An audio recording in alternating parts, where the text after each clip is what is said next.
രാവിലെ ബീഫ് കറി വെച്ചാൽ ഉച്ചക്കും രാത്രിയും ബാക്കിയുണ്ടെങ്കിൽ അടുത്ത ദിവസം അത് തന്നെ ആയിരിക്കും. നിങ്ങളെ വീട്ടിലൊക്കെ എങ്ങനെ? രാവിലത്തെ പോലല്ല, ഉച്ചയ്ക്ക് കഴിക്കുമ്പോൾ ഞാൻ ചെറിയ മാറ്റമൊക്കെ വരുത്തും. കുറച്ച് ഉപ്പ് കൂടുതലിടും, എന്നാലാണ് ചോറിലേക്ക് കഴിക്കുമ്പോൾ ടേസ്റ്റ് ഉള്ളത്. കരണ്ടും വെളിച്ചൊന്നും ഇല്ലാത്ത തന്നെ പൂമുഖവാതിൽക്കൽ ഇരുന്ന് ഫുഡ് അടിക്കും. ഇങ്ങേരെ കാര്യമായി ആരെയോ വിരുന്ന് വിളിക്കുന്നുണ്ട്. പിന്നെ നോക്കുമ്പോൾ അതേ അവനും ഇവനും എല്ലാവരും കരച്ചിൽ. ഈ ബീഫ് കറി ഇങ്ങനെ ചോറിൽ കൂട്ടിക്കുഴച്ച് കഴിക്കുമ്പോൾ ആഹാ, അലങ്കാരത്തിന് വേണേ കുറച്ച് അച്ചാറും കൂടി ചേർക്കാം. പക്ഷെ എനിക്ക് അലങ്കാരം പണ്ടേ ഇഷ്ടമല്ല. ഫുഡ് അടി കഴിഞ്ഞിരുന്നാൽ മതിയാ. രാവിലെ ഒരാളെ നഴ്സറി കൊണ്ടാക്കിയിട്ടില്ലേ, അവനെ വിളിച്ചിട്ട് വരാം. കയ്യിൽ ഫുള്ള് വികൃതിയായ കാരണം കുറച്ചു നേരം ഒന്ന് മാറിയിരിക്കുന്നത് നല്ലതാണെന്ന് എനിക്കും തോന്നാറുണ്ട്.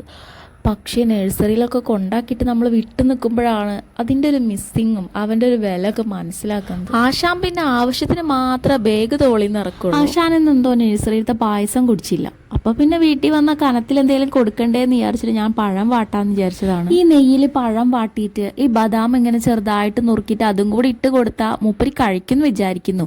പിന്നെ കഴിക്കലൊക്കെ മൂടനുസരിച്ചാണ്.